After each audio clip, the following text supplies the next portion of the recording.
Hello students. आज की class में जो टॉपिक हम लेके आए हैं वो इम्पोर्टेंट टॉपिक है।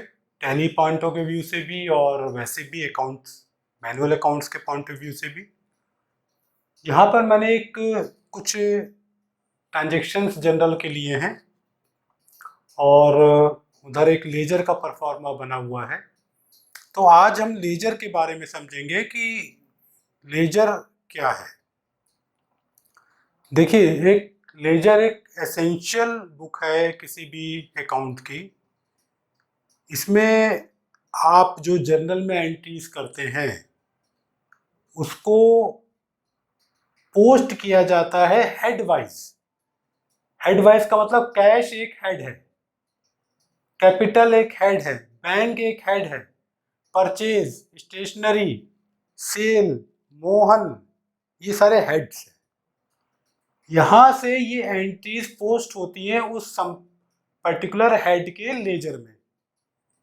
मैंने आपको पहले बताया था कि आप इसमें अगर मैं आपसे कहूँ जर्नल में देखकर कि भाई ये बताइए टोटल कैश आपके पास कितना आया और कितना गया, कैश का हिसाब किताब बताइए, कैश बुक के बारे में बताइए, तो आप इस जर्नल को देखकर कुछ भी नहीं बता पाएंगे। ठीक है, क्योंकि ट्रांजेक्शन्स आगे पीछे हैं, कहीं कैश की एंट्री है, कहीं बैंक की एंट्री है, कहीं परचेज है, कैश हुआ है, कभी कहीं उधार भी हुआ है, सब हुआ है, तो इसमें नहीं पता चल रहा है। 7 एंट्री हमने ली है, 70 भी हो सकती है, तो आप कैसे बताओगे? नहीं बता सकते। तो उसके लिए एक बुक होती है जो अकाउंटेंट, अगर मैनुअल अकाउंटिंग हो रही है, वो एक दिन बैठता है, सारे जर्नल्स को लेता है और हेड वाइज उसका पोस्टिंग उससे संबंधित लेजर में कर देता है। सारा देखेगा जहां तक उसके पास हुआ है उससे रिलेटेड हेड की, जैसे कैश को ले रहा है, वो कैश को उठा रहा है पहले, तो कैश की जितनी एंट्रीज हैं, कैश के जितने ट्रांजेक्शन्स हैं, उनकी सारी पोस्टिंग वो कैश के लेजर में डाल देगा। फिर कैपिटल में आएगा, कैपिटल की पोस्टिंग करेगा, बैंक आएगा, बैंक की पोस्टिंग करेगा, परचेज आएगा, परचेज की पोस्टिंग करेगा। इस तरह सारे हेड की पोस्टिंग वो मैनुअल बैठ के करेगा।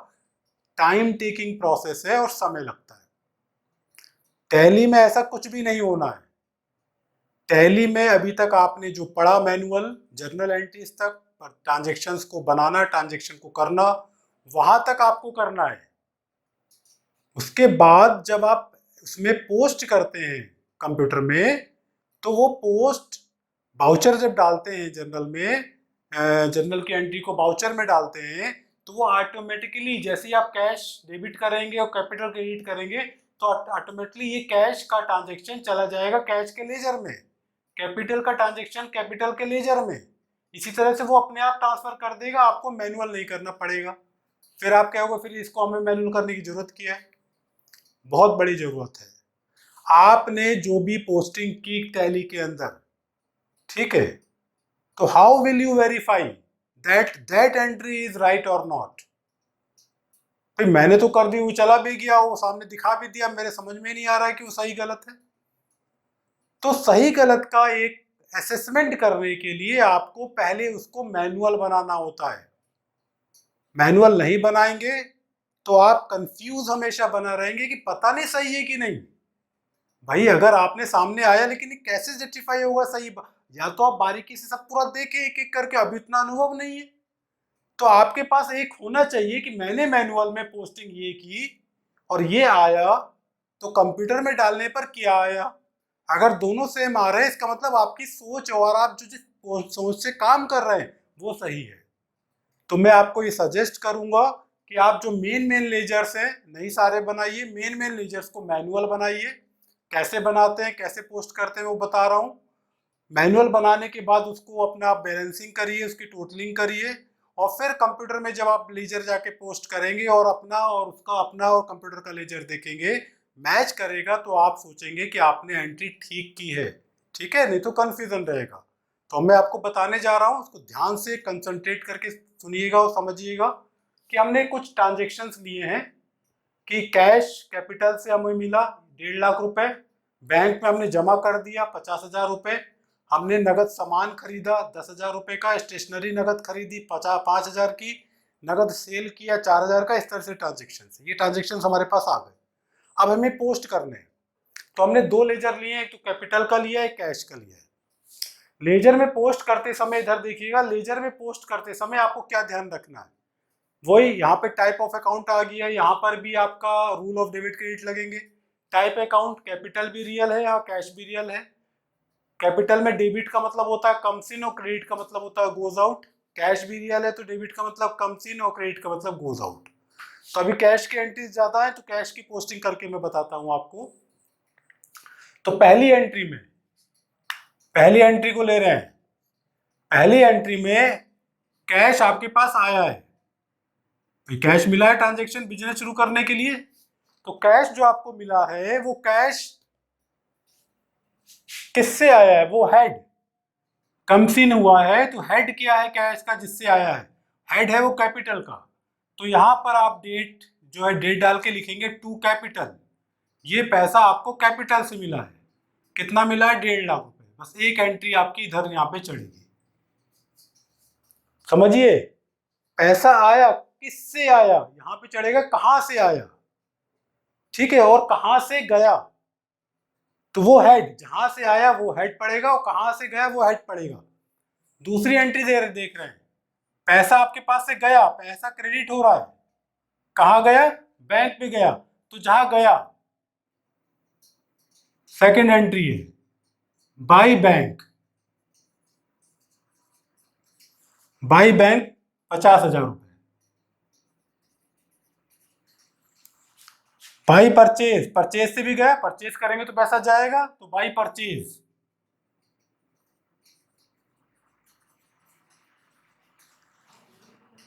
10,000 रुपए। फिर बाई स्टेशनरी, यहां भी पैसा गया तो बाई स्टेशनरी, यहां डेट डाल दीजिएगा जो भी डेट हो, 5,000 रुपए। फिर पैसा आया, डेबिट हुआ है पैसा, किससे आया, सेल किया सामान तो पैसा आया, तो टू सेल, सेल से 4,000 रुपए आया। फिर ये उधार हुआ, देखिए इस एंट्री में कैश नहीं है, तो जब कैश नहीं है तो ये एंट्री कैश बुक में नहीं चढ़ेगी, कैश के लेजर में। फिर ये मोहन से पैसा मिला, उधार किया था मोहन को, तो मोहन ने पैसा दिया, वो चढ़ाएंगे, तो टू मोहन,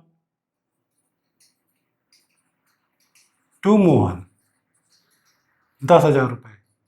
तो इस तरह सारे ट्रांजेक्शन आपके चढ़ के यहाँ पर आपका लाइन हो जाएगी। फिर से मैं रिपीट कर ले रहा हूं, हर लेजर में चाहे वो कैश का हो चाहे कैपिटल का हो, जो रूल फॉलो कर रहे हैं वो रूल को समझते हुए वो हेड जिससे चीज आई या जिससे चीज गई रियल के अनुसार, अगर यहाँ पर्सनल मोहन होता तो गिवर और रिसीवर के हिसाब से, कोई खर्चा होता तो एक्सपेंसेस और इनकम के हिसाब से, ठीक है, एक्सपेंसेस होता तो डेबिट और कौन सा एक्सपेंसेस है वो चढ़ता, अगर इनकम है तो इनकम क्रेडिट उस हिसाब से चढ़ता। तो ये हमने सारा जिस हेड से पैसा हमको मिला, कैपिटल से मिला, सेल से मिला, मोहन से मिला, तो जिस हेड से मिला वो डेबिट साइड लिखेंगे, जिस हेड से गया बैंक में गया, परचेज गया तो पैसा गया, स्टेशनरी खरीदो पैसा गया, वो हम क्रेडिट साइड लिखेंगे। इसके बाद इसकी टोटलिंग होगी, एक बैलेंसिंग होती है टोटल का, कि कैसे टोटल क्या हमारा पास बचा कितना। अभी इसके हमने सारा कैश का ट्रांजेक्शन चढ़ा लिया है, तो हमारे पास कितना कैश अभी है, ठीक है, तो कितना कैश है वो आप यहाँ पे पहले टोटल करेंगे। 1.5 लाख ये है, 4,000 ये है, 10,000 एक 50 60, 1,64,000। तो आपके पास इनकम या जो आपके पास पैसा आया है वो 1,64,000। खर्चा आपका हुआ है 50,000, 10 60,000 और 5 65,000। 65,000 आपका खर्चा हुआ है। तो ये जो अमाउंट है, इस अमाउंट में ये जो अमाउंट ज्यादा वाला अमाउंट है, आप कहीं इसको घटाएंगे तो 1,64 में 65 घटाएंगे तो 90,000 बचेगा। तो जो बचा हुआ है एक्सेस अमाउंट, तो by balance carried down, CD लिखा जाता है, बचा हुआ बैलेंस, बचा हुआ बैलेंस है 90,000।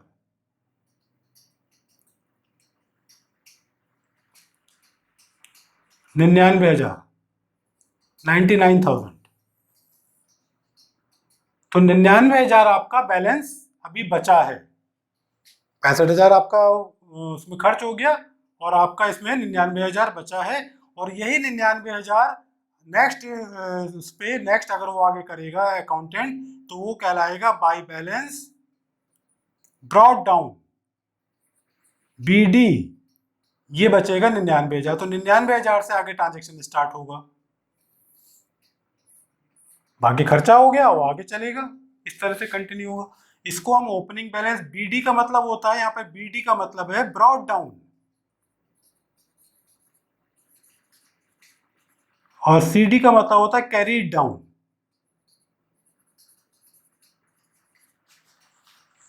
ठीक है, तो जो बैलेंस इसका बैलेंस है उसको कैरी किया गया यहाँ पर और ओपनिंग के लिए इसको लाया गया यहाँ पर, इसलिए ब्रॉट डाउन गया और ये इसको कंटिन्यू रखा गया है तो ये कैरी डाउन रखा गया है तो ये 99,000। तो ये आपका बैलेंसिंग हर लेजर की करनी पड़ती है। तो आप तुरंत आप कैश अकाउंटेंट या कैश का लेजर देख के बताएगा कि हमारे पास कितना पैसा बचा, अभी हमारे पास 99,000 बचा। फिर एंट्री शुरू होंगी, ट्रांजेक्शन शुरू होंगे, घटेगा बढ़ेगा फिर बताएगा वो इतना बचा। तो इस तरह से एक लेजर तैयार होता है। टैली में भी जब आप पोस्टिंग करेंगे तो इसी से तैयार होगा। आपने अपनी कॉपी पे ये बनाया, टैली में आपने पोस्टिंग की, आपने अपनी पोस्टिंग में देखा कि हमारा ये बैलेंस आ रहा है, हाँ आ रहा है, इसका मतलब आपका टैली पे जो पोस्ट आपने किया बिल्कुल सही किया है। डिफरेंस अगर आता है तो या तो इसमें गलत है या टैली में गलत है, आपको वही मिलान करना है, यही प्रैक्टिकल आपको करना है। नहीं तो प्रैक्टिकल तो कुछ है ही नहीं, पोस्टिंग कर दी काम खत्म, आप बैठ गए कि हमारा सब सही है। तो सही कैसे चेक करेंगे, उसके लिए ये काम जो मैंने अभी आपको करके दिखाया ये आपको करना पड़ेगा। ठीक है, इसी तरह कैपिटल का देख लेते हैं, आप सामने हमारे पास बना हुआ है तो हम देख लेते हैं। कैपिटल की क्योंकि एक ही एंट्री होती है, दो भी हो सकती है लेकिन हम मान चल रहे एक ही एंट्री है। तो कैपिटल में पैसा आपका गया है, तो जहां से पैसा गया है तो वो आप डाल देंगे यहाँ पर बाई कैश 1.5 लाख रुपए, एक ही एंट्री है। तो एक ही एंट्री है तो एक जब टोटल होगा तो 1,50,000 इधर ही आ जाएगा और जो बैलेंस आपका कैरी पूरा लेके आया जाएगा वो 1,50,000 इधर लाएगी जहाँ कुछ, क्योंकि इधर तो कुछ है ही नहीं। ठीक है, तो इसका ओपनिंग बैलेंस भी बाई बैलेंस बीडीजी जो भी होगा आपका वो भी 1,50,000 ही होगा।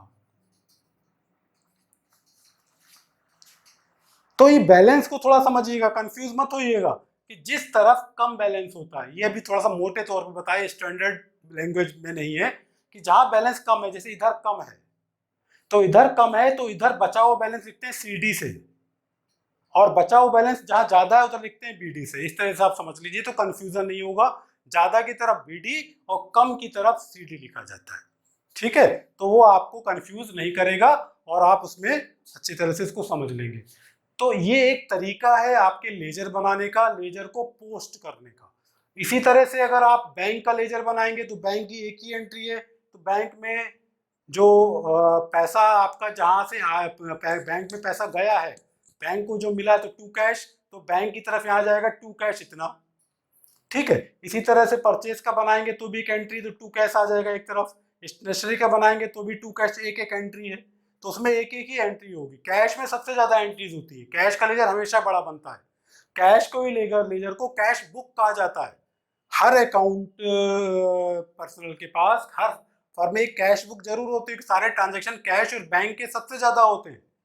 तो कैश और बैंक बुक अलग होती है, कैश बुक अलग, बैंक बुक अलग।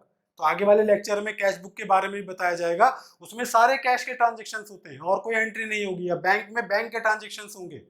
ठीक है, बाकी एक उधार की एंट्री है, जैसे मोहन का अगर हम लेजर बनाएंगे तो मोहन के लेजर में एक तरफ चढ़ेगा टू सेल, जहां से उसको सामान मिला और पैसा दिया बाई कैश, दो एंट्री मोहन की है और दोनों 10,000 है, 10,000 माइनस हो गया, जीरो बच गया, मतलब कोई लेन देन नहीं है, डबल एंट्री हो गई। मतलब एक तरफ आपका पैसा उधार लिया था तो उसका पास क्रेडिट में ही चढ़ गया था 10,000, जब उसने पैसा दे दिया वो 10,000 घट गया। तो मोहन का अगर आप लेजर बनाएंगे तो देखिए मैं मोहन का लेजर इसमें बता दे रहा हूं, थोड़ा सा रब करना पड़ेगा, इसी में समझ लीजिए मोहन का है। अभी कैपिटल तो आपने देख लिया, ये मोहन का है। तो मोहन हमारे पर्सनल है, तो गिवर होते हैं आपके डेबिट, गिवर होते हैं क्रेडिट, ये रिसीवर होते हैं और गिवर होते हैं क्रेडिट।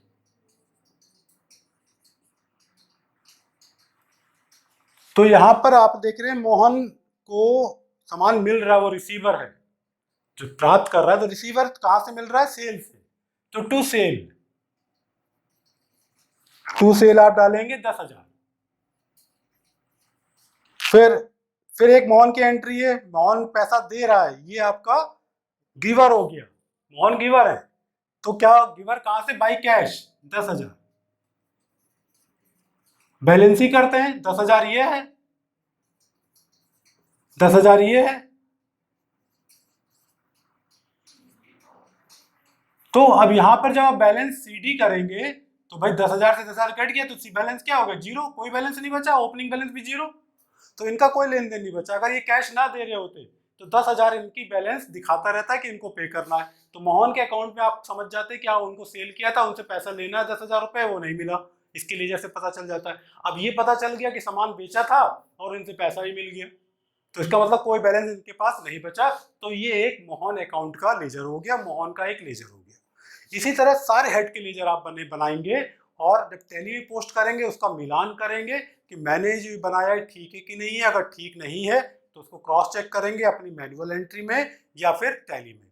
अगर ऐसा करेंगे तो आप में जो माइंड में एक ये होता है कि किसी तरह का कॉन्फिडेंस होता है कि कोई भी गलती मैं आगे नहीं कर रहा हूँ, और वो टैली करने के बाद जो कॉन्फिडेंस आएगा वो इसी के बाद आएगा, नहीं तो नहीं आएगा। आप हमेशा कंफ्यूजन में रहेंगे कि पता नहीं मैंने एंट्री ठीक की भी है कि नहीं की, कहीं जॉब भी करेंगे तो कंफ्यूजन रहेगा। ये करके अगर करेंगे तो वो कंफ्यूजन बिल्कुल नहीं रहेगा। ठीक है, तो उम्मीद है आप ये कोशिश करेंगे, इस प्रैक्टिस को फॉलो अप करके फिर आप जो पोस्टिंग करेंगे तो मिलान करेंगे दोनों का, और मिलान करने के बाद ही आगे ट्रांजेक्शन को पूरा करेंगे। तो इसके बाद और भी एक्सरसाइज हैं आपके पास, उन एक्सरसाइज के हिसाब से सारे लेजर बनेंगे। बैंक का बनाइएगा और परचेज का बनेगा, स्टेशनरी का बनेगा, आपके ई नोट्स में भी सब दिए हुए हैं, और बाकी मैं और क्लासेस में भी आगे समझाऊंगा। लेकिन ये प्रैक्टिस आपको फॉलो अप करनी पड़ेगी अच्छी तरह से समझने के लिए। ठीक है स्टूडेंट्स, ओके।